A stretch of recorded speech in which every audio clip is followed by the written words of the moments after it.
Hello students, आज का topic है median. Today we will discuss how median calculated in three series: individual series, discrete series and continuous series.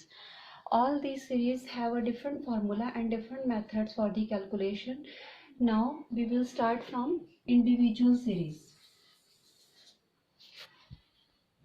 We have already discussed what is the individual series. In individual series we have only a one series of data. It means only we have a x series. Suppose that we have the data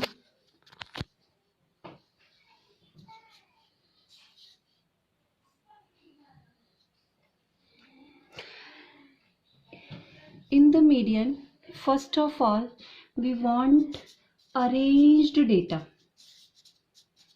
arranged x series. Suppose अगर हमारे पास x series है तो हमें उसके लिए सबसे पहले arranged x series चाहिए, तभी मीडियन हमारी कैलकुलेट होगी. Because median full form is, या median meaning is, it is a mid value. It is also called mid value और positional values value. It is also called 50th percentile.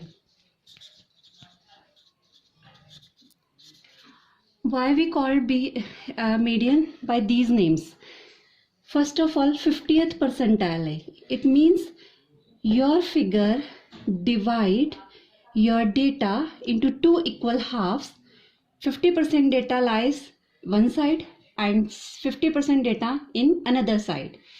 And why called positional value? Your data or your answer always fall within your series, which we will arranged. That why it is called positional value. Why we call it is mid value? Mid value, it always found or lies between your data, in the between or in the center part of your series. First of all, for the calculation of the median, we want a arranged data. In individual series, we have the x series. First of all, we will arrange this x series. How? Smallest figure 1, 2, 3, 4, 5, 6. After the arrangement of your data, we will apply the formula for median. Formula is, for individual series, size of n plus 1 divided by tooth item. Size of as it is रहेगा. n का मतलब होता है number of observation, की आपके पास data के अंदर कितनी फिगर्स की अवेलेबिलिटी है. Suppose that 1 2 3 4 5 6, you have a 6 figures, 1 2 3 4 5 6. that is called a number of observation or number of items. And another figures are plotted as it is given in the formula. 6 plus 1 7 divided by tooth item. Now we will divide 7 in 2.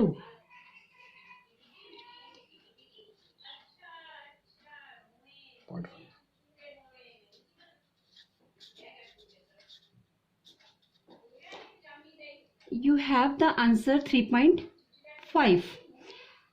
According to the median, this figure we want in this series. If you have not, अगर आपके पास वो figure नहीं है तो आपको figure calculate करके यहाँ निकालनी ही पड़ेगी. अब इसके लिए हम क्या करेंगे? अगर आपके पास आंसर आया 3.5, तो हम क्या करेंगे? एग्जैक्ट आंसर के लिए third item plus fourth item divided by 2 करेंगे. अब थर्ड आइटम कौन सी है और फोर्थ आइटम कौन सी है, हम ऊपर से कैलकुलेशन शुरू करेंगे. यहाँ पर तो हमारे पास 1 2 3 करके गिवन है तो इजीली हो जाएगा. 1 2 3. थर्ड आइटम क्या है हमारे पास? 3. फोर्थ आइटम हमारे पास क्या है? 4. और उसको हम डिवाइड कर देंगे 2 से.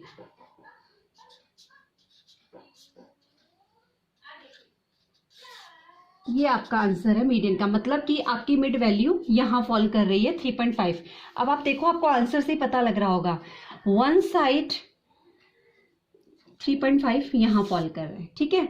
One figures are lower than the mid value and another three figures are maximum than the mid value, और it is divided your data into two equal halves। कैसे? 1 2 3 फिगर्स ऊपर हैं और 1 2 3 फिगर्स ऊपर हैं, मतलब कि 50th परसेंटाइल भी प्रूव हो गया और मिड वैल्यू भी प्रूव हो गया। पोजिशनल वैल्यू, कभी कभी एग्जैक्ट वैल्यू आपको आपके डेटा में मिल जाती है पर कभी कभी नहीं मिलती है, जिसके कारण हम इसको इसका डिमेरिट भी मानकर चलते हैं कभी। अब ये था इंडिविजुअल सीरीज का क्वेश्चन। अगर इसी को हमने डिस्क्रीट सीरीज में कैलकुलेट करना है तो डिस्क्रीट सीरीज में पहले भी हम डिस्कस कर चुके हैं, हमारे पास दो सीरीज होंगी एक्स एंड एफ।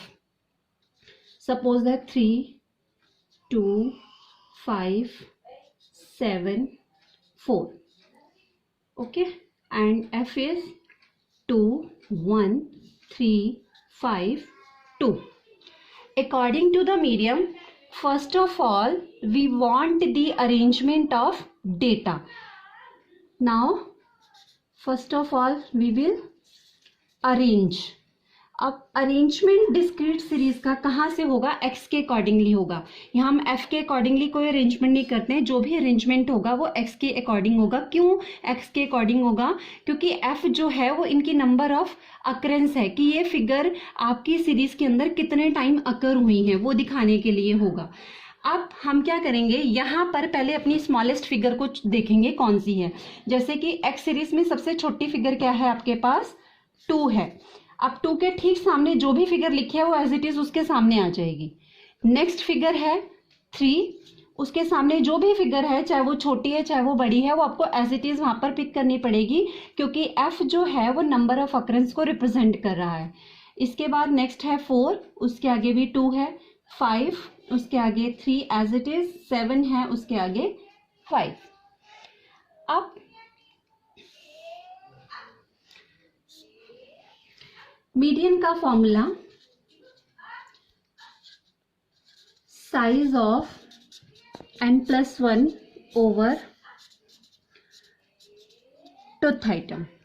अब आप देखोगे कि इंडिविजुअल सीरीज और डिस्क्रीट सीरीज दोनों का फॉर्मूला क्या है आपका? सिमिलर आ रहा है, पर दोनों की एप्लीकेशन थोड़ी अलग है। यहां पर हमने क्या किया था, इंडिविजुअल सीरीज में नंबर ऑफ ऑब्जर्वेशन को लिया था n की प्लेस पर।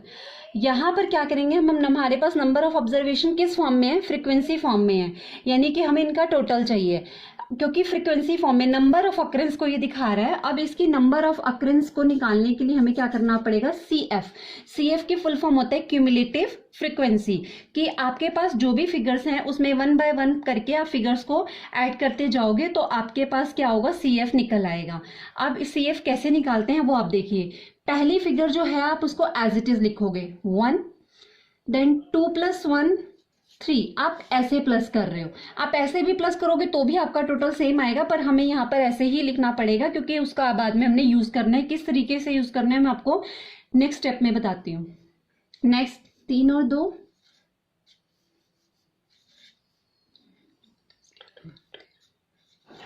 अब आप बेशक ये भी ट्राई कर लीजिए, इनका टोटल करोगे तो भी 13 ही आएगा।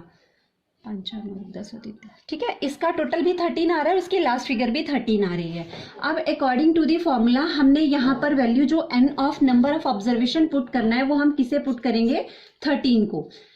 तरीका वही है कैलकुलेशन का, बस प्लॉटिंग की फिगर हमारी चेंज हो गई है।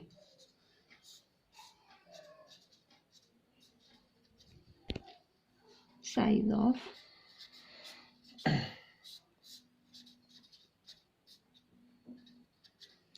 ठीक है, अब साइज ऑफ 7th आइटम। अब हमें क्या है, यहां पर CF के अंदर एग्जैक्ट फिगर चाहिए थी, वो हमारे पास नहीं आई है। अगर तो 7 होता तो हम कहते हैं हाँ भाई 7 ये रहा और उसकी नंबर ऑफ ऑब्जर्वेशन जो है हमारे पास ये आ जाएगी। लेकिन अब क्या करेंगे हम, अगर 7 आपको एग्जैक्ट नहीं मिल रहा है तो उसकी नेक्स्ट हायर फिगर, अब यहां पर आप देखना शुरू करोगे, अगर 7 नहीं है तो नेक्स्ट हायर फिगर कौन सी आ रही है? 8 आ रही है आपके पास। तो हमारा आंसर क्या हो जाएगा? Size of 7th item is equal to, हमेशा हम मीडियन कौन सा लिखते हैं, एक्स सीरीज वाला लिखते हैं। The answer is 5। ये आपका आंसर हो गया।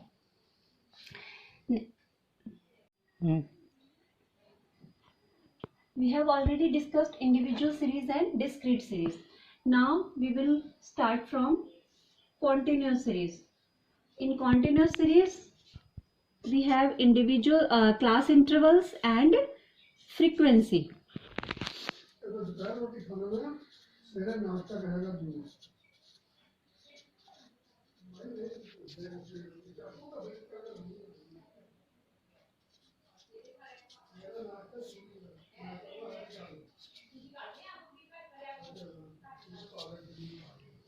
ठीक है जी, ये आपका कॉन्टिन्यूस सीरीज का डेटा है। आपको ऑलरेडी हमने पहले लेक्चर में डिस्कस कर लिया था कि what is a continuous series, where the data are available in the different categories और data available in a categorization form, that is called a continuous series. Now the formula for the continuous series is size of n by tooth item. Size of, अब हमें n वही number of observation चाहिए। यहाँ पर हम अपना discrete series वाला system जो है हम उसको फॉलो करेंगे। वो किस तरीके से है, यहाँ पर भी आपको क्यूमुलेटिव फ्रीक्वेंसी कैलकुलेट करनी पड़ेगी। क्यूमुलेटिव फ्रीक्वेंसी से ही निकलनी है, क्योंकि फ्रीक्वेंसी जो है वो आपकी नंबर ऑफ ऑब्जर्वेशन या नंबर ऑफ अकरेंस को रिप्रेजेंट कर रही है। सेम क्रॉस टोटल होगा इसका। पहले फिगर हम एज इट इज लिख लेते होते हैं 3, ये इस तरीके से। अब आप अगर इनका टोटल करेंगे दैट इज ऑल्सो 12, और यहां पर जो फिगर आई वो भी 12। अब आपकी n नंबर क्या होगा, ये फिगर बनेगी, that is called a 12 divided by 2। Size of 6th item पहले भी डिस्कस किया था, या तो एग्जैक्ट फिगर हो क्यूमुलेटिव फ्रीक्वेंसी वाले कॉलम के अंदर, अगर एग्जैक्ट फिगर नहीं है तो next higher figure. Now we will start कि 6 अवेलेबल है कि नहीं है। 6 की अवेलेबिलिटी है आपके डेटा में, आप उसको एक बॉक्स में कवर कर लीजिए। ये चीज हो गई है, आपको एग्जैक्ट फिगर मिली, हमने उसको कवर अप कर लिया। अब इसके लिए फॉर्मूले में थोड़ा सा और एक्सटेंशन है, L1 plus n/2 minus CF over F into I. ये मीडियम का नेक्स्ट एक्सटेंशन फॉर्मूला है, क्योंकि अभी हमें एग्जैक्ट फिगर इस सेफ नहीं मिली थी, यहाँ पर हमें सिर्फ क्लास इंटरवल मिला। उस क्लास इंटरवल के अंदर एग्जैक्ट फिगर कहाँ लाई कर रही है वो कैलकुलेट करनी है। L1 का मतलब होता है lower limit of middle class L1। n/2 हमने ऑलरेडी कैलकुलेट कर लिया है। CF होता है cumulative frequency of middle class, F cumulative frequency of middle class, I is equal to class interval को रिप्रेजेंट करेगा वो। अब अगर आपको इसकी एक्सप्लेनेशन पता है तो वैल्यूज इजीली पुट हो जाएंगी। L1 का मतलब है lower limit of modal class या मिडिल क्लास। आपकी जो क्लास निकल कर आई है उसकी लोअर लिमिट क्या है, इन दोनों में से लोअर लिमिट इधर वाली बनेगी, हमेशा यही रहती है, दैट इज 20 प्लस n/2 आपने ऑलरेडी यहाँ कैलकुलेट कर लिया है, दैट इज 6। CF क्या आ रहा है आपका, cumulative frequency of preceding model class, यानी कि आपकी मॉडल क्लास आपने ऑलरेडी बॉक्स में बनाई है, उसके ऊपर वाली जो भी फिगर है वो आपकी क्या बन जाएगी, CF। और F हमेशा मॉडल क्लास वाली होती है, मॉडल क्लास के अंदर आ रहा है आपका 1 इंटू आई, मतलब class interval of modal class. इन दोनों के बीच का डिफरेंस कितना है उसे बोलते हैं क्लास इंटरवल, 10। अब आप इसकी यहाँ कैलकुलेशन करेंगे, 20 प्लस